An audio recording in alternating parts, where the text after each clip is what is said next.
번째 키워드 완전 사격 준비 태세입니다. 이게 대체 무슨 얘기냐? 기사 같이 볼까요? 네, 북 국경선 부대 완전 사격 준비 태세. 네, 어젯밤 조선중앙통신이 이런 입장을 밝혔어요. 같이 보겠습니다. 네, 조선중앙통신 어제 이 북한 총참모부에서 내놓은 입장인데 이 국경선 부근의 포병연합부대와 중요 화력 임무가 부과되어 있는 부대들에게 완전 사격 준비 태세를 갖추라는 북한군 총참모부의 작전 예비 지시가 지난 12일 하달됐다라고 얘기를 했습니다. 완전 사격 준비 태세다. 준비 태세도 뭐야? 그럼 곧 쏘는 거야? 장전이 돼 있는 거야라는 이 생각이 드는데 또 사격도 그냥 사격이 아니에요. 완전 사격입니다. 근데 이 얘기를 들으면 이게 대체 어떤 상황이지 싶거든요. 그래서 저희가 전문가를 좀 모셨습니다. 네. 김열수 한국군사문제연구원 안보실장님 모셨습니다. 안녕하세요. 네네, 안녕하세요. 네, 실장님. 지금 여기서 말하는 완전 사격 준비 태세를 갖춰라라고 지시를 하달했다고 하는데 완전 사격 준비 태세, 이 태세가 어떤 상황인 겁니까? 네, 지금 이제 좀 전에도 말씀을 하신 바와 같이 네. 총참모부에서 작전 예비 지시를 내린 거거든요. 네. 그래서 완전 무장된 8개 포병 여단을 어제 저녁 8시까지 사격 대기 태세로 전환하고 네. 각종 작전 보장 사업을 완료하라는 그런 지시를 내렸습니다. 네. 그래서 이것은 무인기가 평양 상공에서 발견되면 이 8개 포병 여단이 자신의 목표물을 향해서 타격할 수 있는 그런 준비를 갖춰라라고 얘기한 거죠. 그래서 이 얘기를 들으면 조금은 이제 너무 걱정하실 분들도 계시긴 할 텐데요. 네. 북한은 2015년 8월 달에 북한군이 설치한 목함 지뢰에서 부사관 2명이 중상을 당한 게 있었잖아요. 네네. 그때 당시에 확성기 방송을 제기했을 때 북한은 준전시 상태를 선포한 적도 있습니다. 그래서 이제 그거하고 사격 대기 태세하고 조금 비교해 볼 필요는 있다, 이렇게 말씀드립니다. 네. 지금 말씀은 혹여 상공에 무인기가 또 뜨게 되면 이거를 조준 사격할 수 있는 정도의 지금 시스템을 지금 준비를 하고 있는 거다. 하지만 이게 정말 전쟁 나는 거야라고 생각할 것 같진 아닌 게 목함 지뢰되는 진짜 준 전시 태세를 준비한 적도 있었기 때문에 그때랑 비교하면 좀 수위가 다소 낮다. 그거랑 좀 같이 비교를 해서 볼 필요가 있다라고 말씀을 하셨어요. 네, 말씀 중에 나왔죠. 네. 북한이 이러는 이유, 우리나라가 북한에 무인기를 보내서 평양 상공에 지금 삐라를 뿌렸다라고 북한은 생각을 하고 있기 때문인 건데 관련 목소리를 좀 들어보고 오겠습니다. 들어볼까요? 우리 수도의 상공에서 대한민국의 무인기가 다시 한번 발견되는 그 순간 끔찍한 참변은 반드시 일어날 것이다. 지금 속보가 계속 뜨고 있어요. 북, 한국이 평양에 무인기 침투시켜 모든 공격수단 활동 태세. 이거 긴급사태 아닌가요? 그런 적이 없기 때문에 저희들이 상황을 지금 아직까지 상황을 지금 파악을 못 해가지고 확인해 보겠습니다. 조금 전에 그 북한 외무성에서 성명을 발표했는데 핵심은 무인기를 이용해서 전단을 평양 일대에다가 살포했다. 남조선이 도발을 했다. 강력하게 대응하겠다. 여기에 대해서 우리의 기본적인 입장은 이러한 북한 주장에 대해 사실 여부를 확인해 줄 수 없다. 이게 기본 입장입니다. 네, 북한에선 참변 얘기까지 지금 하면서 굉장히 이 위협적인 언사를 계속하고 있는 상태입니다. 여기에 대해서 근데 김영현 국방장관이 우리군 아닙니다 했다가 1시간 뒤에 확인해 드릴 수 없다는 게 공식 입장입니다 라고 얘기를 했어요. 근데 그렇다고 한다면 우리가 보냈다는 거야, 안 보냈다는 거야 쉽죠. 근데 이런 상황에서 어제 신원식 안보실장이 언론 인터뷰에서 이렇게 얘기했습니다. 들어보고 오시죠. 그 자체를 확인해 준다는 것 자체가 우리가 아마 또 다른 남남 갈등, 북한이 진짜 원하는 누가 보냈느냐, 책임이 누구냐, 이제 그 다음 단계는 걷잡을 수 없이 우리 내부에 서로 갈등 사항이 전개되리라고 봅니다. 이때까지 경험을 고려할 때. 그래서 북한의 저런 말에 대해서는 제일 좋은 것이 우리가 그동안 오랫동안 경험에 의하면 무시하는 것이 최고의 정답이다. 무시하는 것이. 네, 무시하는 게 최고의 정답이다 라고 얘기를 했습니다. 왜 이렇게 얘기를 했느냐?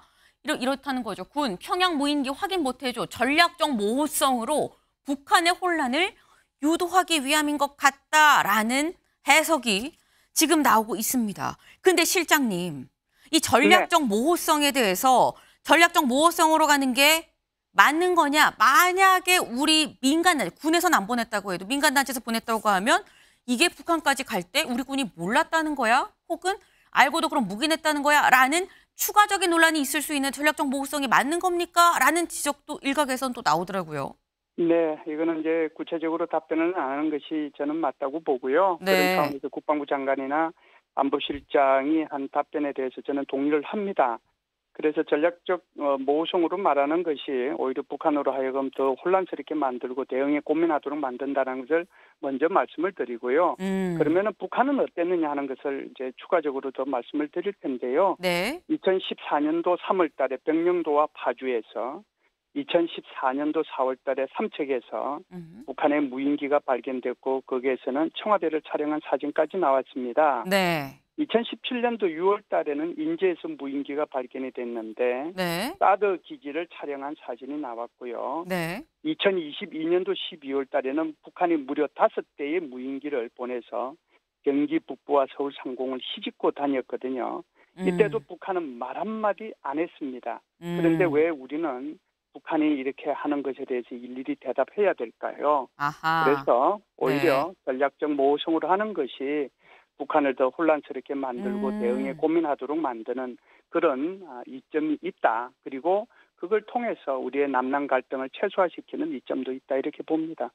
네. 앞서서 북한이 우리 남쪽으로 무인기를 여러 차례 보냈었고 실제 사드 기지를 찍은 사진까지도 우리가 확인이 됐었는데 그때도 북한 아무 얘기 안 하고 있었는데 우리는 왜 여기에 대해서 확인을 해줘야 되는 거냐. 모호성으로 가는 게 전략상으로도 맞다라는 말씀입니다.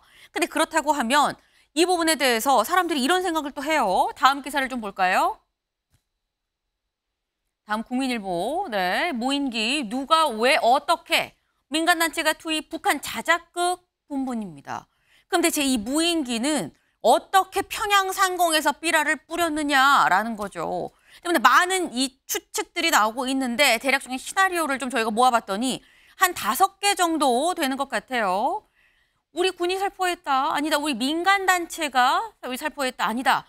국내가 아니라 해외의 뭐 다른 반북단체가 살포했을 수 있다. 아니다. 북한 내부에서 이 반대 감정을 가진 사람들이 할 수 있다. 아니다. 북한의 주작이다. 라는 겁니다. 총 한 5개 정도로 지금 이 좀 가능성이 좀 좁혀질 것 같은데 실장님 어떤 가능성이 가장 크다고 보십니까? 네, 제가 볼 때는요. 지금 북한이 공개한 무인기를 보면 네. 이게 이제 가오리 형태잖아요. 이게 이제 스카이 09라고 하는 모델인데 이게 중국제입니다. 제가 볼 때는 이게 이제 2014년도 북한이 보냈던 그런 병영도와 파주 여기에 보냈던 거하고 굉장히 유사하다는 것을 먼저 말씀을 드리고요. 네.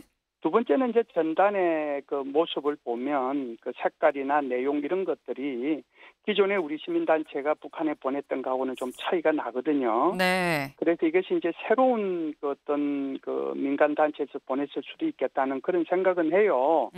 그러면서 이제 북한의 자작극도 있을 수 있다라고 보는데 네. 제가 볼 때는 김여정이가 12일 날 담화한 그 발표문에 네. 이제 일말에 북한에서 고민하고 있는 내용이 좀 들어있다라고 이제 말씀을 드릴 수 있는데요. 네. 김여정이 담한 내용을 제가 한번 말씀을 드려볼게요. 김여정이 이렇게 얘기했습니다. 민간단체에서 날려보내는 무인기가 국경을 넘나들도록 대한민국 군부가 식별조차 못했다면 그것이 문제거리다. 네. 그다음에 두 번째는 북한 민간단체들이, 북한에 뭐 민간단체도 없지만요. 어찌됐든 김여정의 표현대로 하면 북한의 민간단체들이 무인기로 대한민국의 대통령실 상공에 삐라를 뿌려도 문제될 것이 없다는 것과 같다. 네. 이렇게 얘기를 했고요. 네. 마지막으로는 이렇게 얘기를 합니다. 무인기 도발의 주체가 누구든 행위자가 누구든 관심이 없다. 앞으로 이 무인기가 발견이 되면 적극적으로 여기에 대응하겠다라고 얘기를 했거든요. 네. 그래서 이 내용 전체를 보면 북한에서도 우리 군에서 보낸 것 같지는 않다는 생각은 한 것 같고요. 그런 면에서 보면 우리의 민간단체나 또는 해외에 있는 반북단체에서 이건 뭐 중국 쪽에서도 보낼 수 있는 거거든요. 네. 거기서도 보냈을 수도 있다. 그런데 누가 보냈든지 간에 앞으로 보내면은 그 책임을 대한민국에 물어서 여기에 대해서 조치를 취하겠다라고 하는 것이 김여정의 담화의 핵심 내용이라고 봅니다. 제가 볼 때는요. 아마 우리의 민간단체일 수도 있고 또 북한의 자작극일 수도 있다 이런 생각은 하는데 네. 아무래도 이제 이것은 조금 더 분석이 필요하고 시간이 좀 필요하지 않겠는가 이렇게 봐요. 네. 근데 김여정 부부장의 성명 담화를 보면 북한도 우리 정부 입장으로 보낸 게 아니라는 거는 대충 좀 짐작을 하고 있는 것 같다. 다만 분명한 건 누가 보냈든지 간에 다시 한번 똑같은 상황이 발생하면 북한은 이 책임은 남한 탓이다, 대한민국 탓이다라고 분명하게 책임 소재를 이쪽으로 묻겠다라는 거는 확실하게 얘기한 거 아니겠느냐. 지금 그 말씀을 해주신 겁니다. 네. 네네. 근데 그렇다고 한다면 여기에서 좀 저희가 드는 의문이 있어요. 다음을 좀 볼까요? 네. 누가 보냈나? 북한은 왜 공개했나? 저희가 지금 앞서서 누가 보냈나 요 가능성, 시나리오 5개를 지금 저희가 얘기를 해봤죠. 근데 북한은 이걸 왜 공개했냐라는 겁니다. 커지는 무인기 미스터리. 지금 이 평양 상공에서 이 밑으로 좀 떨어졌다는 삐라의 내용을 아예 사진으로 찍어서 공개를 했어요. 근데 그 삐라 내용을 좀 보겠습니다. 제가 그 내용을 정확하게 잘 보이게 보여드릴 수는 없습니다만 대략적인 내용이 이런 부분이 있다는 거죠. 자기 배 불리기에 여념없는 김정은, 스위스제 명품 시계 착용한 김정은, 프랑스 명품 패딩 입은 김주애의 사진을 좀 같이 요게 좀 부에서 안 보일 수 있습니다만 같이 실었습니다. 패딩 사진도 좀 대충 보이고요. 그리고 연소득으로 구매 가능한 남쪽의 연소득, 북한의 연소득으로 구매 가능한 식량이 남쪽에서는 이만큼 살 수 있는데 북한은 요만큼밖에 못 사요. 이런 거를 지금 같이 비교해서 또 올렸다라는 겁니다. 지옥으로 떨어지고 있는 북조선의 경제 상황이라는 단어가 이런 워딩이 직접 들어갔다는 거죠. 지옥으로 떨어지고 있는 북조선의 경제 상황이란 표현을 보면 일단 남쪽에서 잘 안 쓰는 표현인 것 같긴 하다. 우리 쪽에서 잘 안 쓰는 표현인 것 같긴 하다라는 생각이 들긴 드는데 근데 실장님, 네. 북한이 그냥 무인기가 삐라를 뿌렸다라고만 얘기하면 되는데 이렇게 스위스제 명품 시계한 김정은, 프랑스 명품 패딩 입은 김주애 사진 이런 거가 있는 삐라를 공개적으로 이렇게 사진을 찍어서 노출을 한 거는 이거는 북한에도 오히려 마이너스 아닌가라는 생각이 들거든요. 예, 두 가지 차원에서 말씀을 드릴 수가 있는데요. 네. 사실상 북한 사람들은 김정은이가 산 시계가 스위스제인지 그게 몇 천만 원 하는지 우선 모른다는 거고요. 그다음에 김여정이가 입고 있는 패딩이 좋아는 보이는데 그게 250만 원짜리인지 300만 원짜리인지 그건 모른다는 거고요. 네. 그리고 저렇게 이제 흐릿하게 처리했는데 네. 저걸 북한의 노동신문을 통해서 저걸 어떻게 정확하게 알겠습니까? 그래서 이 부분은 저도 그게 시계가 몇 천만 원인지 그건 모르거든요. 네. 그런데 그냥 시계 차고 있구나 그 정도지 그거는 큰 의미가 없다 이렇게 보는 거고요. 그럼에도 불구하고 지금 말씀하신 것처럼 왜 저걸 공개했느냐 하는 거거든요. 네. 그것은 자신들이 자작극이 아니다라고 하는 것을 강조하기 위해서 한국의 군이나 민간단체에서 보낸 것을 강조하기 위해서 그렇게 일부러 저렇게 공개하는 거다 이렇게 봐요. 네. 자작극이 아니라는 걸 방증하기 위해서 삐라 사진까지 올렸다. 자작극이 아니라는 걸 방증하는 게 북한 내부에 불리한 어떤 치부를 공개하는 것보다 더 우선순위였다는 얘기다라는 지금 말씀인 것 같습니다. 감사합니다, 실장님. 네, 고맙습니다. 네. 북한이 하루가 다르게 계속 수위가 높은 얘기들을 지금 쏟아내고 있죠. 네. 어제는 이랬는데 오늘은 또 어떨까 우려가 되는 부분입니다. 예의주시를 할 필요가 있겠다라는 생각이 드네요. 7간신 정리해야입니다. 이게 대체 무슨 얘기인가 싶습니다. 기사 같이 볼까요? 용산 인적 쇄신 필요, 김건희 라인 경질 요구입니다. 저희 아까 일면에 한동훈 대표가 이런 얘기했습니다라고 말씀드렸죠. 직접 들어보시죠. 여사 관련해서 비선이 있다는 의혹도 제기되고 있는데 그와 관련해 인적 쇄신 필요한 거 아니냐는 지적 나오는데 어떻게 보십니까? 김 여사에 대한 그런 국민들의 우려와 걱정을 불식시키기 위한 대통령실의 인적 쇄신이 저는 필요하다고 생각합니다. 그것이 정부와 여당이 민심에 따라서 쇄신하고 변화하고 개혁하는 중요한 출발점이 될 거라고 저는 생각합니다. 네, 직접 들으신 것처럼 한동훈 대표 인적 쇄신이 필요하다. 그게 출발점이 될 거다라고 얘기를 했습니다. 근데 여기서 인적 쇄신이라고 한다면 이건 양영태 위원님. 네. 인적 쇄신이면 윤 대통령의 인사권을 직접 얘기를 한 거 아니냐. 이거는 일각에서는 금기, 영린 뭐 이런 식의 얘기도 좀 나오더라고요. 이거는 인사권에 대한 도전이라고 볼 수가 있죠. 인사권에 대한 도전이다. 왜 그러냐면 한동훈 대표가 상당히 지금 급했습니다. 초조합니다. 두 가지 면에서.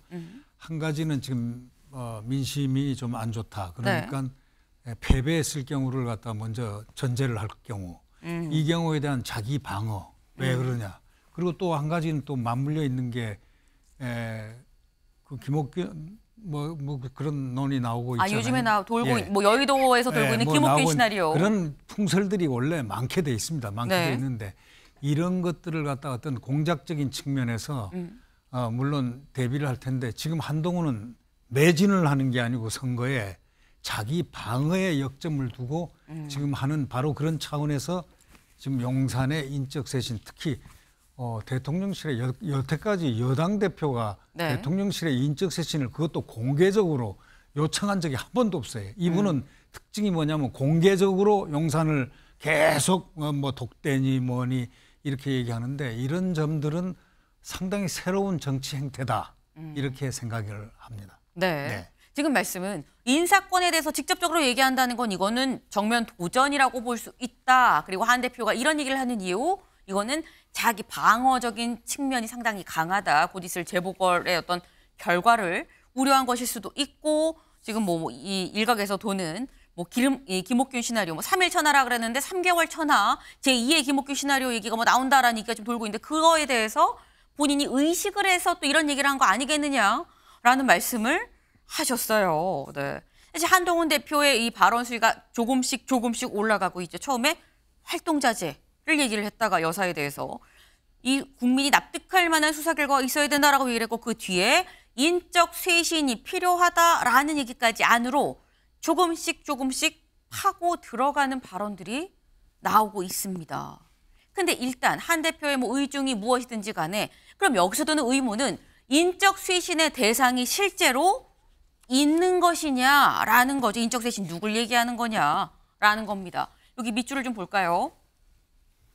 복수의 여권 관계자에 따르면 한 대표 측이 지목한 김건희 라인은 현직 대통령실 소속인 L비서관, 그리고 C비서관, K비서관, K선임행정관, H행정관, K행정관과 지금은 대통령실을 나온 전직인 K전 비서관 등이다. 이렇게 해서 7명이다라는 겁니다. 네. 7명이 지금 현재 이른바 김건희 라인이라고 얘기가 나오고 있다. 그래서 여기서 부제를 좀 같이 볼까요? 여내부 7간신이 부적절한 행위를 일삼고 있다라고 얘기를 했다라는 거예요. 근데 그렇다고 하면 김수민 위원님, 7간신 얘기 들어보셨습니까? 십상시라든지 이런 단어는 이미 알려진 바가 있고 그리고 저도 예전에 이게 어느 정도 시간이 지난 것인데 취재를 하다 보면은 한동훈 대표라든지 국민의힘 지도부 쪽에서 대통령실의 특정한 비서관들이라든지 인사들을 거명을 하면서 이게 문제가 있다라는 생각을 한다. 이 얘기는 사실은 어느 정도 언론계라든지 정계에서는 전해진 이야기로 알고 있습니다. 네.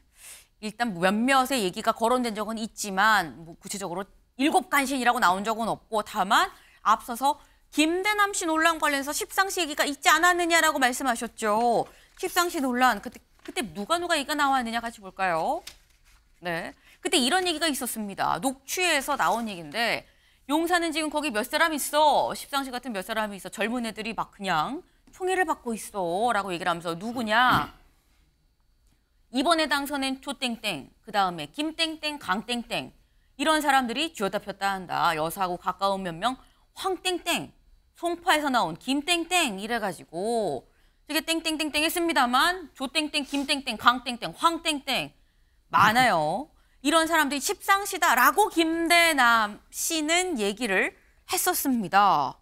근데 한 대표가 인적 쇄신을 지금 다시 얘기하면서 그럼 이 십상시가 여기서 나오는 7간신이랑 겹치는 거야 라는 얘기가 나오고 있는 거죠. 김진욱 대변인님.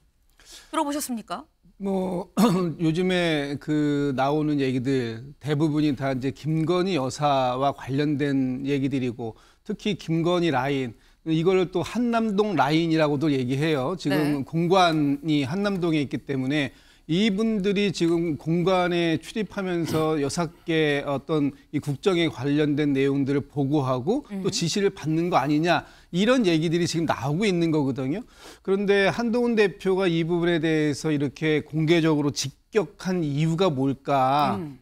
이 부분이 좀 저는 좀 주목하는 부분이에요. 네. 일단 두 가지인데 첫 번째는 지금 김건희 여사에 관련된 어떤 리스크라고 할까요? 이런 부분들이 굉장히 지금 많이 나오고 있고 이게 이번 수요일에 있을 내일 모레 있을 수요일에 있을 재보궐 선거에도 직접적인 영향을 지금 미치고 있다. 이 부분에 대해서 문제 제기를 확실하게 해둘 필요가 있다는 것이고 또 재보궐 선거 이후에 있을 윤석열 대통령과의 독대 이 부분에 있어서 지금 한동훈 대표도 나름의 주도권을 확보해 가려고 하는 그런 두 가지 포석을 다 갖고 있는데 지금 이런 그 발언들이 글쎄요 국민의 눈높이에 맞추는 것이라고 뭐 한동훈 대표는 생각하고 있는데 지금 뭐 윤석열 대통령이나 또는 뭐 대통령실 또 친윤계 의원들에서는 상당한 이 반발이 예상되는 대목이라서 앞으로 이 부분에 대한 전개 과정에 따라서는 이 국민의힘 내부에 상당한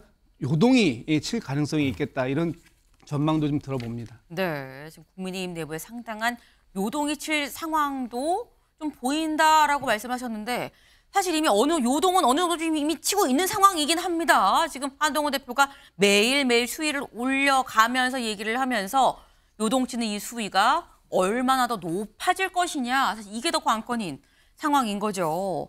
근데 한 대표가 인적 쇄신을 얘기를 하니까 인적 쇄신 그럼 이게 언제부터 문제였던 건데 라는 얘기가 나옵니다. 그래서 나오는 게 다시 한번 회자되는 게 지난 4월 때 나왔던 보도 얘기가 다시 나오고 있어요.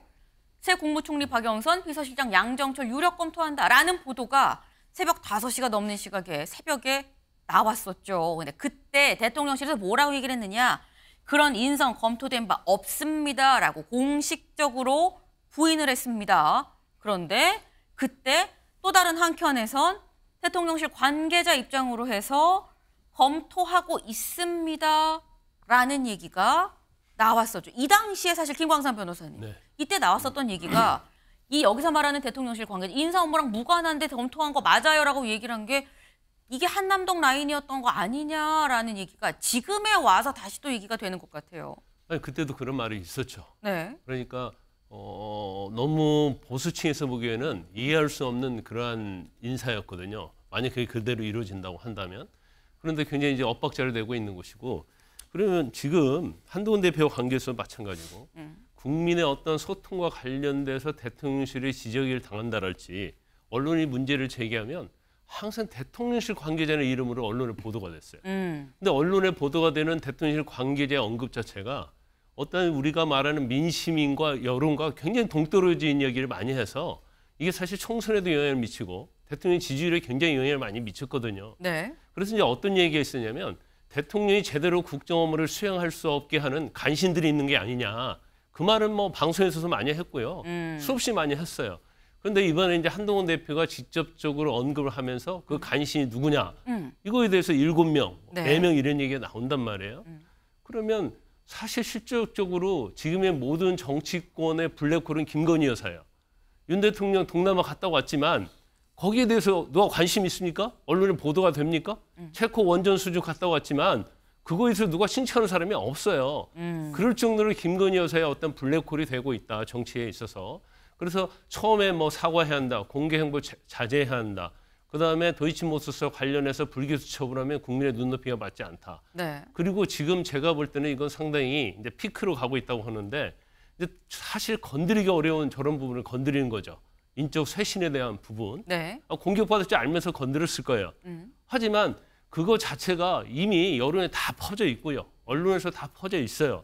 그래서 그런 부분 김건희 여사와 관련된 의혹을 이걸 해결하지 않고는 답이 없다고 보는 거죠. 그건 뭐 재보궐선거도 마찬가지고 재보궐선거 이후에도 마찬가지이기 때문에 네. 뭐 독대를 할지 안 할지는 모르겠지만 그 전에 이런 문제에 대해서 일단 제기를 하고 네. 그다음에 대통령이 독대를 하든 네. 안 하든 간에 대통령실에서는 공을 넘겼기 때문에 이 부분에 대해서 아니면 아니고 기면 기고 네. 어떤 형태든지 이제 답이 있어야 한다는 생각이 듭니다. 네. 조곤조곤 말씀하시면서 굉장히 또 센 얘기를 하셨어요. 독대를 할지 안 할지 모르겠지만 뭐 이 말씀을 지금 하셨는데 그 얘기를 잠시 뒤에 저희가 그 얘기만 또 좀 집중적으로 좀 얘기를 해보겠습니다. 일단 지금 한동훈 대표 입장에서는 뭐 다 시중에 돌던 얘기였었고 민심이 그러니 그걸 듣고 더 이상은 좌시할 수 없는 상황이 됐으니까 불가피하게 얘기를 한 거 아니겠느냐라고 얘기를 하셨습니다. 그 저희가 앞서서 박영선 총리설, 양정철 비서실장설이 나왔던 지난 4월 얘기가 다시 나온다라고 말씀하셨는데 아무 데도 안 나오는데 매일경제가 하는 거 아니야? 아닙니다. 어디서 썼느냐? 중앙일보에서 썼어요. 중앙일보에서 같이 볼까요? 네, 중앙일보에 그 얘기가 지금 같이 들어가서 지금 나오고 있습니다. 한이 지적한 한남동 라인 참모, 주의준 용산 관계자 오히려 질책을 당했다. 이게 대체 무슨 얘기냐? 그때도 박영선 총리설 그리고 이 양정철 비서실장설이 있었는데 그때도 여사 쪽 라인 아니야라는 얘기가 있었는데 그 뒤에 여기를 좀 보겠습니다. 중앙일보의 취재를 종합하면 한 대표는 대통령실 고위 관계자에게 한남동 라인으로 통하는 해당 참모의 공공기관 행위 부적절하다고 문제를 제기했다고 한다. 친한계 인사는 이후 이 고위 관계자가 해당 참모한테 주의를 줬는데 공공기관장으로 가니 부적절하다고 문제가 제기됐었던 그 기관장한테 주의를 줬는데 며칠 뒤에 외려 상부에서 더 윗선에서 질책을 받았다는 소문이 파다했다. 오히려 상부에서 주의를 준 그 관계자한테 용산 관계자한테 질책을 했다라는 소문이 파다했다. 그만큼 한남동 라인의 위세를 보여주는 방증 아니겠느냐라고 얘기를 했다라는 겁니다. 근데 이거는 발언의 주체가 친한계 인사예요. 때문에 친한계 인사가 내가 들었는데 그랬다더라라는 얘기인 겁니다. 여기에 대해서 양경태 위원님 어떻게 보십니까? 네, 하여튼 지금 한동훈계 그 계가 네. 지금 방어 및 공격을 동시에 지금 하고 있는데요.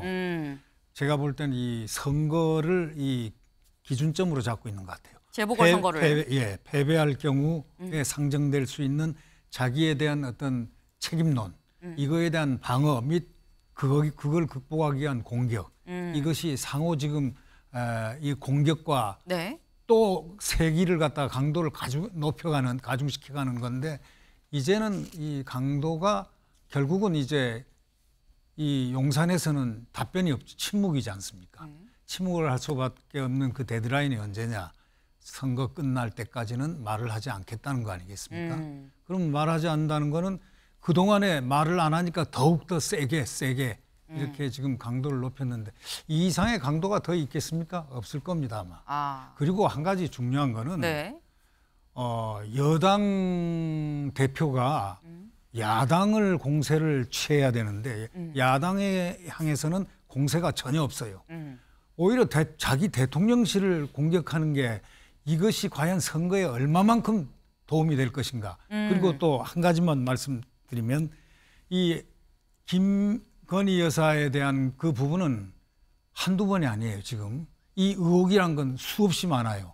말만 되면 악마를 시켜가지고 그다음에 마녀사냥하는 겁니다. 이 도식을 지금 계속 반복을 하는데 이걸 갖다가 컨펌을 해주는 게 바로 한동훈 이 대표가 그런 격을 하고 있어요. 상당히 아름답지 못하고 여태까지 체험을 하지 못했던 정치 행태가 네. 이 한동훈이 지금 보여주고 있다. 이렇게 저는 보고 있습니다.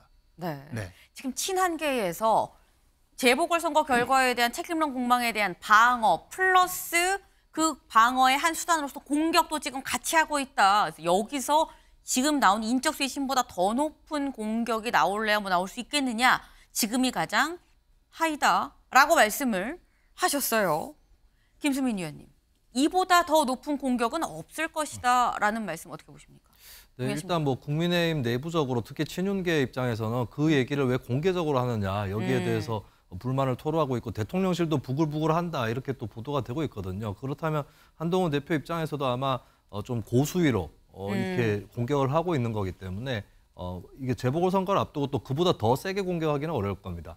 다만 이제 본인이 이 재보궐선거에서 특히 부산 금정이라든지 이쪽에서 국민의힘이 패배할 가능성 이런 것들이 보이기 때문에 이 당이 앞으로 윤석열 당이 아니라 한동훈 당이 될 것이다. 네. 이런 것들을 보여주기 위해서 일단 조금 강도 높은 공세를 하긴 했는데 여기서 뭐 추가로 더 나아간다고 했을 때는 좀 자해적이다. 이런 또 비난이 있을 수 있기 때문에 아마 이 정도 선에서 일단은 갈 것 같고 그리고 대통령실도 지금 재보궐선거를 앞두고 뭔가 대응하기는 상당히 어려울 거예요. 그러니까 예를 들면 이제 어떤 아이가 집안에서는 굉장히 얌전하게 있는데 꼭 모임에 가면은 얘가 왜 이렇게 까불지? 이렇게 학부모님들이 얘기를 할 때가 있거든요. 네. 그거는 모임에서 다른 사람들이 보고 있기 때문에 함부로 야단칠 수가 없어서 아이가 평소에 눌려 있었던 걸 이제 뿜어내는 거거든요. 네. 그러니까 한동훈 대표도 재보궐선거를 맞이해가지고 지금 이때 얘기를 해야겠다라고 타이밍을 잡은 거예요. 타이밍도 잡았고 수위도 어느 정도 조절을 한 것이고 또 네. 행여나 패배를 하게 되면은 사실 패배 원인은 자신보다는 대통령실이라든지 영부인이라든지 나아가서 대통령 쪽 때문에 졌다. 이런 것들을 이제 내다보고 좀 포석을 뒀다 이렇게 볼 수 있을 것 같습니다. 지금 비유를 이렇게 하셨어요. 애가 집에서는 얌전한데 밖에 나가면 자꾸 까불까불 얘 이렇게 까불어요라는 얘기를 듣는 거는 밖에 나가면 엄마가 사람들 눈 때문에 나 야단 못 치는 거 아니까 그러는 거 아니겠느냐. 지금 재보궐선거 때문에 대통령실에서 입장을 내기가 애매한 상황이니까 한동훈 대표가 수위를 높일 수 있다. 다만 재보궐선거 전에는 지금 선에서 더 올라가진 않을 것 같다라고 말씀을 하셨습니다. 지금 한동훈 대표가 가장 높은, 현재까지 아마도 이게 재보궐선거 전까지 가장 높은 수위일 거다라고 얘기를 하는 게 인적 쇄신이라는 얘기인 거죠. 인적 쇄신. 이 얘기를 한 배경, 다음 기사 볼까요?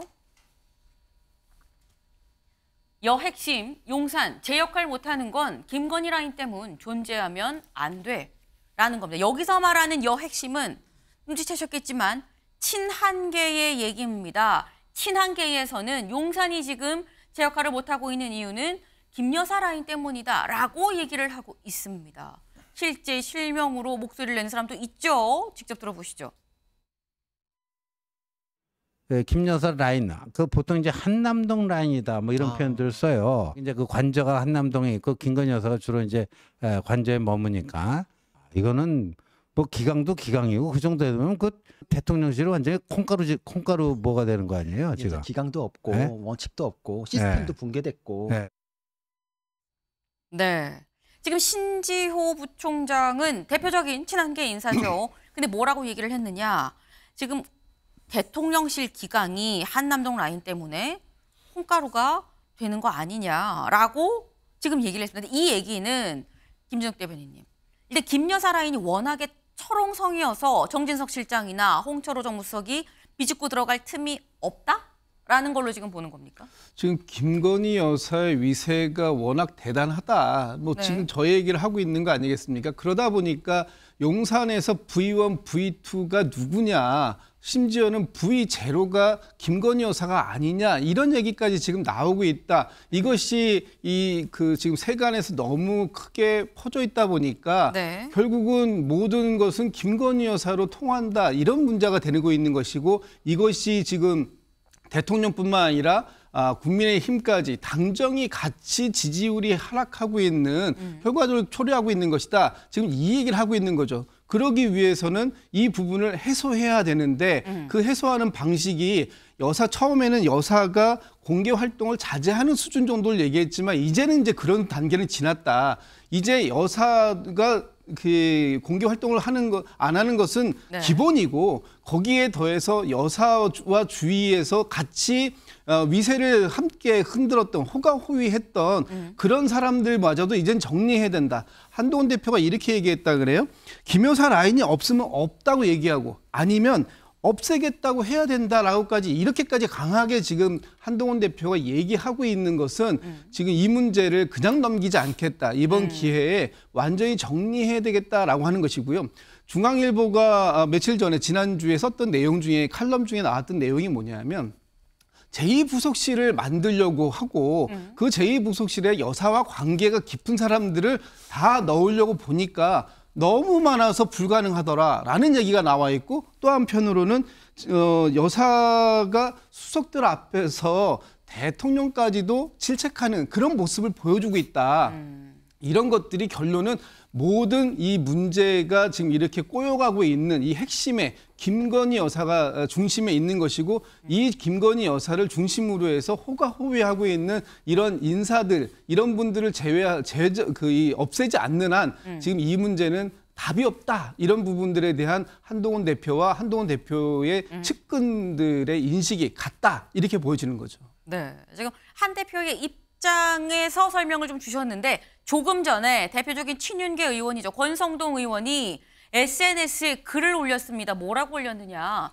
한 대표 익명성 뒤에 숨지 말라고 말했었지 않습니까? 근데 이 발언 직후에 소위 친한계 인사들의 한남동 7인회와 같은 발언은 익명을 타고 언론을 장식하고 있습니다. 오늘 나온 7인회 보도를 얘기를 하는 거죠. 그러면서 한 대표와 측근들 한마디씩 툭툭 내뱉으면 언론은 이걸 빌미로 또 기사화를 합니다. 이것은 정치입니까? 평론입니까? 총선 백서조차 보내놓고 있으면서 평론 수준의 정치나 하는 게 당대표와 측근들의 역할입니까? 라고 비판을 했습니다. 김광삼 변호사님 어떻게 보세요? 권성동은 전형적인 이제 친윤이죠. 네. 그런데 이제 친윤 측에서 하는 얘기가 그런 얘기를 많이 해요. 김건희 여사에 대한 것은 마녀 사냥이다 얘기를 하거든요. 그런데 이제 그 의혹이 많았잖아요. 그럼 그 의혹에 대해서 설명을 해야 하는 것이지 그걸 마녀 사냥으로 그냥 갖고 가는 게 문제가 되느냐. 더구나 이제 텔레그램이랄지 여러 가지 녹취록들이 많이 나오고 있잖아요. 근데 이걸 단순히 마녀 사냥이라고 볼 수가 없고 그다음에 국민들이 생각하는 것이 그게 아니거든요. 그럼에도 불구하고 마치 아무런 의혹이 없는 건데도 네. 김건희 여사에 대해 의혹을 제기하고 마치 악마하는 것처럼 그런 생각을 하는 것 자체가 현재 민심을 전혀 읽지 못하고 있다 볼 수가 있고요. 그다음에 이제 그런 얘기를 또 많이 하더라고요. 뭐 친윤계 인사일지 저도 만나보고 그러면 네. 왜 이제까지 여당 대표가 대통령실을 공격한 적이 없다 이런 얘기를 많이 하는데 아니 이제까지 대통령 부인이 이처럼 이렇게 의혹이 있는 적이 없었잖아요. 근데 그 의혹 자체가 지금 정치에 엄청난 파란을 일으키고 있잖아요. 네. 그러면 아니면 아니다고 얘기를 할 수 있어야 하는 것이지 이제까지 관례상 보면 여당 대표가 대통령실을 공개한 적이 없었기 때문에 입을 딱 다물고 있어라? 이건 말이 되지 않는 거거든요. 그래서 이제 권성동 의원도 보면 여론을 좀 잘 살피지 못하고 있다. 지금 사실은 이제까지 나온 것 중에서 제일 센 발언이 이제 십상시, 뭐 한남동 라인 그런 거거든요. 네. 그런데 이전에도 계속 얘기가 있었어요. 그래서 대통령에게 누가 뭔가 충원적인 얘기를 하면 그것은 전부 다 잘린다는 거예요. 그러다 보니까 민심에 어긋나는 그런 행동들이 계속되고 국정이 운영되고 그다음에 지지율이 이렇게 하락이고 바닥이 된 얘기를 많이 했거든요. 그런데 이제 그것이 지금 뭐 사실인지 아닌지 모르겠지만 뭐 십상시랄지 한남동 라인, 김건희 라인 뭐 이런 얘기가 지금 이제 마지막으로 대두가 되고 있는 거죠. 그래서 그 부분은 어차피 대통령께서 해명을 하고 있으면 있다, 없으면 없다. 이제 시점은 언제인지 모르겠지만 네. 그래서 거기에 대해서 뭔가 짚고 넘어가야지 아마 그냥 갈 수는 없는 그런 상황이 될 겁니다. 네. 지금 김광삼 변호사님은 이게 왜 자꾸 집권 여당 대표가 이 창의 공격이 야당이 아니라 대통령실 용산을 향하느냐라는 비판이 있지만 그렇게 따지면 또 여사가 이렇게 많은 의혹이 있었던 적이 없지 않았느냐라고 또 그 말씀을 하셨어요. 그러면서 하신 말씀이 라인이 있는지 없는지 있으면 어떻게 할 건지를 얘기를 해야 된다. 그냥은 못 넘어갈 상황이 됐다라고 얘기를 했는데 실제로 다음 기사 볼까요? 네, 한동훈 김여사 라인 있다면 정리 대통령실에서 답해야 독촉입니다. 한동훈 대표가 이런 얘기를 했다고 해요. 국민의힘 핵심 당직자는 한 대표가 측근들에게 12일 대통령실이 뭐라고 답할지 궁금하다. 대통령실에 김여사 라인이 없으면 없다고 그렇지 않으면 없애겠다고 밖에 답을 못할 텐데 둘 중에 하나인데 아직도 답이 없는 걸 보니 답이 애매한가 보다라는 취지로 말했다고 이날 한겨레에 밝혔다라는 겁니다. 더불어서 어떤 공조직에도 공적 권한이 없는 김여사 라인이 존재하면 안 된다라는 취지의 말도 한 걸로 알려졌다라는 겁니다. 없으면 없다, 있으면 없애겠다라는 얘기를 해야 될 텐데 왜 아직도 답을 못하느냐라고 얘기를 했다는 거예요, 양 의원님. 네.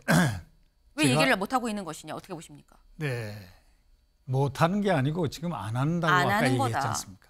지금 모든 것이 이 선거가 끝나고 난 다음에 아마 폭포처럼 나올 것 같습니다. 그럼 그렇게 나온다 치고 네. 우선 한동훈 이 대표의 가장 모순점이 말이죠. 네. 그분 출신이 어디입니까? 검찰 출신 아닙니까? 네. 그리고 이 법무부 장관, 검찰총장을 지휘하는 법무부 장관 출신인데 네. 이분이 이 검찰을 향해서 법과 원칙 또는 증거와 법리에 따라서 납득할 수 있는 도이치모터스 결론을 내라 이렇게 해야 되는데 이게 아니고 국민이 납득할 수 있는 결론을 내라. 이거는 포퓰리즘이거든요. 이거는 이미 검찰이 아닙니다. 이미 검사가 아닙니다. 검사는 법과 증거에 따라서 온리 수사를 해서 그 국민이 어떤 국민인지 지금 사실 그 양반 한동훈 대표가 얘기하는 국민의 기준이 어딘지를 몰라요. 저희들은. 네. 그거는 소위 모성이 있는 국민인데 그걸 중심으로 해서 국민이 납득할 수 있는 결론을 내라. 이건 검찰총장 출신이 아닙니다. 이거는 법무장관 출신이 아닙니다. 이미 그는 폭군입니다. 저는 거기서 그 면모를 보면서 한동훈 대표는 네. 상당히 정치적인 수업을 많이 해야 될 사람이다. 그리고 자유민주주의에 대한 좀 깊은 신뢰감. 엄밀히 따져보십시오. 지금 채널A 사건에서 화양연화라는 그 사건이 있었지 않습니까? 그게 그대로 채널A에서 발표한 겁니다. 네. 그게 사실이고 진실입니다. 채널A가 뭐 거짓말했겠습니까? 그 인식을 갖다가 지금까지 계속 나왔는데 그 배경에는 바로 검찰 출신이 법과 원칙 또는 증거와 법리에 따라서 결론을 내라 이렇게 말을 해야 되는 것임에도 불구하고 국민이 납득할 수 있는 결론을 내라 한 것은 그의 정치적인 파행이다 이렇게 생각합니다. 지금 대통령실이 네. 입장을 못 내는 게 아니라 안 내고 있는 거다. 선거 끝나면 폭포수처럼 쏟아져 나온다. 한동훈 대표는 지금까지의 발언으로 봤을 때 좀 자격이 없다. 뭐 이 정치 수업을 좀 더 들어야 된다. 지금 그런 말씀을 지금 하셨어요. 네. 지금 한동훈 대표는 일단 없으면 없다 할 텐데 얘기가 없네. 뭔가 애매한가 보다라고 얘기를 한다는 거 일단 한남동 라인의 실체가 있다고 생각을 하는 것 같다라는 생각이 발언에서 좀 들죠. 더불어서 왜 이 대통령실이 대답을 못하고 있는 거냐라고 지금 독촉을 하고 있는 건데 근데 다음 기사 볼까요? 조선일보입니다. 친윤 판 깨자는 거냐? 용산은 침묵. 말씀처럼 한동훈 대표 얘기처럼 일단 용산에서는 얘기를 하지 않고 있습니다. 침묵을 지키고 있어요. 근데 친윤계는 뭐라고 얘기를 하고 있다는 거죠. 판 깨자는 거냐라는 얘기 보겠습니다. 한 대표가 전날 김 여사 문제와 관련해 대통령실에 인적 쇄신을 요구한 것과 관련해 한 대표가 문제를 풀려고 하는 건지 더 꼬이게 하려는 건지 모르겠다라면서 윤 대통령과 독대해서 할 얘기를 왜 자꾸 밖에서 하는지 모르겠다. 그런 말을 공개적으로 하다 보면 될 일도 안 될 것 같다는 걱정이 크다라고 친윤계는 얘기를 하고 있습니다. 일단 익명으로 이런 얘기를 하고 있다는 거죠. 아까 말씀처럼 대통령실은 얘기를 안 하고 있다라고 얘기를 하셨어요. 근데 그러면 친윤계는 얘기를 하는데 익명으로 얘기를 하는데 대통령실은 왜 얘기를 안 하느냐. 다음 기사 보시죠.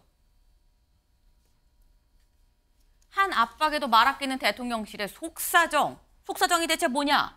여기 나와 있습니다. 갈등이 증폭되면 여당 위기설에 기름을 붓는 효과가 될 수 있다. 더군다나 명태균 의혹의 민심 이탈도 의식하는 거 아니겠느냐. 때문에 재보선 결과에 따라서 대응을 하지 않겠느냐라는 건데 근데 양 의원님. 네. 사실 앞서서 한동훈 대표가 네. 독대를 요청을 했다라는 얘기를 언론에 바로 흘렸냐. 이거 언론 플레이 아니냐라고 대통령실에서 즉각적으로 반응을 했었거든요. 근데 그때는 즉각적으로 반응을 했는데 이번에는 왜 위기설에 기름이 될까 봐 얘기를 안 하는 거냐. 그때와 지금은 스탠스가 다른 거냐라는 얘기가 나올 수 있습니다. 뭐 다른 것도 아니고 기본적으로 그대로 원형 그대로 지금 진행되고 있는 겁니다. 네. 그런데 한동훈 대표가 이 공개 지휘한 거 있지 않습니까? 이 공개라는 거하고 비공개 문제는 엄청난 차이가 있습니다. 괴리가 있는 건데 특히 정치적인 함의를 갖고 있는 공개와 비공개는 하늘과 땅이라고 할 수 있는 이러한 관계임에도 불구하고 매번 공개적으로 압박을 했습니다. 네. 어떻게 여당이라는 같은 친정인데 여당과 국가 원수와의 그런 관계에서 밖에 나가서 공개적으로 언론에 대고 만나자. 이거는 참 여러분들이 생각해 보시면 알겠지만 이 대표 나갈 때 선언할 때 수평적 관계를 유지하겠다 이렇게 얘기했습니다. 대통령과. 어떻게 여당 대표가 대통령과 수평 관계가 유지가 되겠습니까? 그걸 선언할 때부터가 이분은 꼬였습니다. 뭔가 의식 자체가 꼬여들어서 절대로 회복할 수 없는 지경으로 갈 것이다. 저는 이렇게 생각합니다. 한 대표는 지금 여태까지 중요한 것은 지금 선거전에서 승리하려면 야당을 공격을 하고 야당을 이것을 해야 되는데 이런 부분이 전혀 없고 대통령만을 향한다는 것, 대통령실만 향했다는 것은 하나의 패착이 될 것이다. 후회할 것이다. 이렇게 생각됩니다. 네. 사실 이게 질문을 예전에 독대를 처음에 요청했다라는 게 공개가 됐을 때 그때 대통령실에서 굉장히 강하게 반발을 했었다. 그런데 이번에는 김 여사에 관련한 수위 높은 얘기들이 나왔는데 지금은 대통령실에서 순방 갔다 온 이후에도 따로 얘기를 안 하고 있다. 스탠스가 바뀐 거냐라고 말씀을 드렸는데 거기에 대해선 바뀐 게 아니다. 똑같다. 다만 한동훈 대표가 처음에 당대표 취임할 때부터 좀 꼬였었다라고 말씀을 하셨어요. 김광선 변호사님 어떻게 보십니까? 저는 조선일보에서 네. 친윤 판 깨자는 거냐 이런 말을 했다고 보도돼 있잖아요. 판은 이미 깨졌죠. 이미 깨졌다. 네, 이건 뭐 붙일 수가 없어요. 그다음에 두 번째로 왜 자꾸 있고 공개적으로 당대표가 외부에서 얘기하느냐 이 얘기를 하는데 독대하자고 몇 번 했잖아요. 독대 안 해주니까 방법이 없는 거예요. 그래서 공개를 하면서 어떻게 보면 용산의 변화를 좀 압박한다 이렇게 볼 수가 있고요. 세 번째는 왜 아무 말도 하지 않고 있느냐. 그건 여러 가지 생각이 있을 겁니다. 네. 일단은 최근에 이제 문제됐던 이제 명태균이랄지 김대남과 관련해서도 대통령실에서는 거의 대응을 안 하고 있잖아요. 명태균과 관련해서 대응했는데 이게 이제 거짓말이라는 것이 여론 통해서 계속 뭐 얘기가 많이 되고 있어요. 누가 거짓말하는지는 모르겠지만 그래서 이제 거기에서 좀 문제가 있어서 굉장히 신중하게 대응하겠다 이런 생각이 있을 수도 있고 그다음에 이번에 지적한 것은 십상시 간신 얘기를 하고 있잖아요. 그러면 이전에 대통령실 관계자 이름으로 나온 사람들이 네. 바로 1위 7인의 사인회 사람들이 얘기를 한 게 아니냐. 근데 거기서 공격을 하니까 그 사람들이 또 조용하게 하고 있는 것이 아니냐. 또 우리가 그런 추론을 해볼 수가 있어요. 그래서 아마 대통령실에서 언제까지 침묵은 못할 거예요. 그런데 네. 아마 계속적으로 재보궐선거 이후에 뭐 독대도 하고 말을 하겠다고 하니까 뭐 그때까지 기다릴 수밖에 없는데 이제 이게 선거에 어떤 영향을 미칠지는 잘 모르겠어요. 네. 이 선거에 어떤 영향을 미칠지는 모르겠지만 지적이 자꾸 나오니까 거기에 대해서 섣부르게 대응했다가는 더 크게 되돌아올 수 있어서 얘기를 못할 수 있다라는 취지로 또 말씀을 하셨습니다. 근데 관련해서 이런 얘기가 나와요. 아까 잠깐 저희 얘기하던 중에 독대를 할지 안 할지 모르겠는데 뭐 그 말씀을 하셨죠. 동아일보 기사 아까 봤던 거 다시 한번 좀 볼까요? 여핵심 용산 제 역할을 못하는 건 김건희 라인 때문이다. 존재하면 안 된다라는 친한계의 입장이었었는데 여길 좀 보겠습니다. 마지막 문장이에요. 제일 마지막 문장 하나입니다. 대통령실 관계자는 한 대표가 이를 꼬이게 만들고 있다며 특히 선거 결과가 안 좋게 나오면 김 여사 문제 대응 때문이라고 탓하면서 싸우지 않겠느냐. 독대가 불발될 수도 있다고 답답해했다. 독대가 불발될 수도 있다라는 대통령실 관계자의 얘기입니다. 더불어서 기사 하나 더 보죠. 중앙일보. 뭐 요 제목보다도 요 내용 때문에 저희가 이 기사를 갖고 왔습니다. 여권 관계자들 사이에선 용산 대통령실은 한 대표가 한 번 더 독대를 요청하는 그림을 기대하고 있다라는 얘기가 흘러나온다. 윤 대통령이 할 수 없이 독대에 응하는 모습보다 이미 2차례 독대를 요청했던 한 대표가 재차 언급해 주기를 윤 대통령과 대통령실이 바라고 있다라고 얘기를 한 겁니다. 그러면 대통령실에서 나오는 얘기가 독대가 불발될 수도 있다라는 얘기도 나오고요. 한 대표 쪽에서 다시 한번 독대 요청을 해야 되는 거 아니야라는 얘기가 나오고 있다는 거죠. 요 얘기는 저희가 여권 말고 약간 제3자로 떨어져 있는 김진숙 대변인님 어떻게 보십니까? 독대 성사될까요? 지금 독대 불발 가능성에 대한 연기가 지금 모락모락 피어나고 있다라고 저는 보입니다. 아, 독대가 불발될 수도 있겠구나라는 생각이 드는 게 일단 그 한동훈 대표가 윤석열 대통령을 지금 너무 코너로 몰아세우고 있다라는 부분이 용산의 가장 큰 불만인 것 같아요. 특히 영린 김건희 여사라는 영린을 건드린 게 아니라 이건 잡아 뽑아버리겠다라는 그런 모습을 보여주고 있기 때문에 아무래도 좀 부담이 있는 것 같고 특히나 한동훈 대표가 더 요청하기 전에 네. 이미 대통령실에서 독대를 하겠다라고 발표한 상황인데 여기에서 한동훈 대표가 더 요구할 이유가 뭐가 있겠습니까? 저는 그건 안 할 거라고 보기 때문에 아마도 그 내일 모레 있을 재보궐선거를 놓고 그 결과에 따라서 독대 여부가 판단이 될 것이다. 특히나 만약에 여권에 불리한 상황이 나오게 된다면 아마 그걸 이유로 대통령실뿐만 아니라 한동훈 대표 입장에서도 독대의 필요성 못 느낄 수도 있다. 이런 생각 듭니다. 네, 독대가 최종 성사가 될 것이냐 말 것이냐라는 얘기가 새롭게 또 나오고 있네요. 사람에 주목해보는 시간이죠. 아침엔 피플입니다. 오늘은 이렇게 세 사람이라고 얘기를 해야 될까 일단 준비가 됐습니다. 먼저 첫 번째 최태원 회장과 노소영 관장이 나왔는데 기사같이 보겠습니다. 네, 조선일보. 최태원 SK 회장 차녀 결혼식 재개 총출동했다.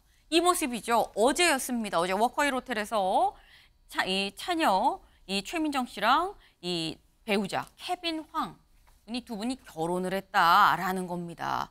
두 분의 결혼이 이슈가 되는 이유 혼주가 최태원 회장과 노소영 관장이기 때문이죠. 사실 이 사진이 참석자가 제공한 사진이라고 해요. 안에는 언론의 진입이 철저하게 금지가 됐었다라는 건데 근데 여기 나오죠. 재계가 총출동했다.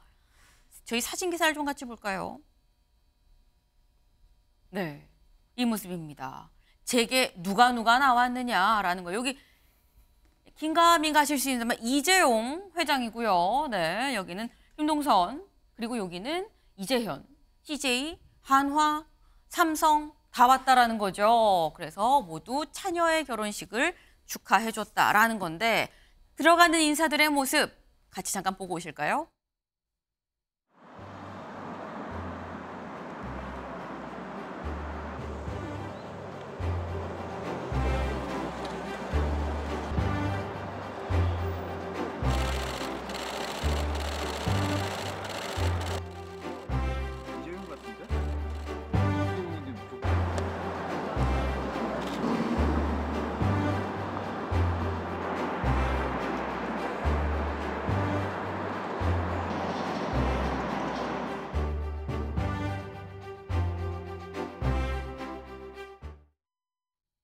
네, 제가 아까 살짝 소개를 하면서 입이 좀 덜 풀렸는지 살짝 좀 말이 잘못 나왔어요. 이재용 회장, 김동관 회장, 네, 김동관 부회장, 그리고 이재현 회장 이 셋이었습니다. 네, 다시 한번 좀 정정을 드려요. 근데 지금 차녀 결혼식 때 사실 당사자들보다 더 주목되는 게 부모님, 혼주들인 거죠.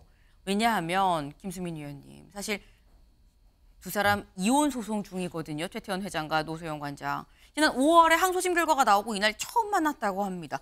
같이 혼주석에 앉았다는데 분위기가 괜찮았을까라는 생각이 들어요. 네, 하지만 같이 앉은 부모의 입장에서는 현재 같이 앉아 있는 것에 대해서 이상하다, 이러기 싫다 이런 생각은 전혀 없었을 거라고 봅니다. 자녀의 결혼인 것이고 또 부모가 싸우는 과정에서 자녀가 결혼한 것에 대한 어떤 자녀에 대한 미안함 이런 것들은 공통점으로 갖고 있었을 것이고 그리고 두 사람이 또 무슨 드자비를 하는 것이 아니라 법적인 어떤 절차 이런 것들을 통해서 또 갈등을 네. 지금 하고 있는 거거든요. 그런 이상은 이제 법정은 법정인 것이고 또 딸의 결혼은 결혼인 것이기 때문에 아마 그 자리에 앉아 있는 마음 자체는 그렇게 불편하지는 않았을 거다 이런 생각도 해봅니다. 네, 모든 부모님들은 다 자녀가 우선이다라는 생각을 아마 동의하시지 않을까 싶습니다. 최윤정 씨의 결혼을 축하합니다. 두 번째 인물 가볼까요? 두 번째 인물 누구냐? 누구시지라고 생각하실 수 있는데 모자가 좀 남다르다 할머님이 생각하실 거예요. 누구 얘기냐? 다음 기사 보시죠. 랩하는 행복감에 시한부 3개월 숨기셨죠. 네, 칠곡 할매, 랩하는 칠곡 할매들, 네, 이 순이와 칠공주죠. 여기 서무석 할머니의 얘기입니다. 영상 같이 보고 오시죠. 네 칠곡 할매 걸 걸 아나? 내가 그거 같이 열심히 했는데 더 잘하는 할매들이 전동이 돼버다 아이가. 둘 하나 너도 할 수 있어. 마음이 또 더 틀리셨던 것 같아요. 뜻밖에 모르는 얼라들이 지켜냈던 곳이에요. 우리가 그렇게 해서 얻어낸 평안도 지켜냈던 여긴 거기 어디라고요? 네, 마지막에 귀에다 손을 얹고 하는 모습 보셨죠? 네, 서무석 할머니. 알고 보니까 지금 87이세요. 그런데 혈액암이셨었다고 합니다. 하지만 활동을 못할까 봐 가족한테만 얘기하고 알리지 않고 계속 그냥 이 래퍼 활동을 하셨다고 하는데 할머님을 보면서 느끼는 게 산다는 게 또 살아있음을 느낀다는 게 어떤 것일까라는 생각을 또 해봅니다. 마지막으로 좀 가볼까요? 마지막. 네. 아침엔 피플인데 피플은 아니죠. 연대가 왜 나왔지 싶으실 수 있습니다. 기사 같이 보시죠. 네, 이겁니다. 네, 연대 논술 시험지 배부 실수, 출제 오류까지. 지금 한창 이 수시 논술 시험을 다들 지금 보고 있는 그런 상황이죠. 그런데 연대에서 있었던 수시 자연계열 논술 100%인 이 시험에서 논술 시험지를 1시간 먼저 배포했다는 겁니다. 65분 전에 배포를 했다. 여기에서 15분 뒤에 시험지를 회수를 했지만 일부는 온라인에 유출된 거 아니냐라는 의혹까지 제기가 되고 있다라는 거죠. 관련해서 연대의 입장이 또 입학처에 올라왔습니다. 뭐라고 했느냐. 감독관의 착오로 인해 정해진 시간 이전에 문제지를 배부를 했지만 감독관은 시험 시작 이전에 문제를 볼 수 없도록 했다. 그리고 해당 감독관이 문제지 배부 이후에 시험 시각 착각을 인지하고 직접 회수했고 배부부터 회수까지 모든 문제지는 연습지에 의해 가려진 상태였기 때문에 학생들은 문제를 볼 수가 없었다. 또 배부할 때 이미 휴대전화도 다 수거했었다라고 얘기를 하고 있습니다.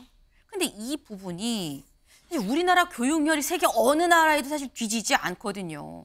김진욱 대변인님. 이게 지금 이 사안이 연대에서는 일단 추후 조치를 하겠다라고 하지만 재시험은 또 없다라고 얘기를 하고 있는 것 같아요.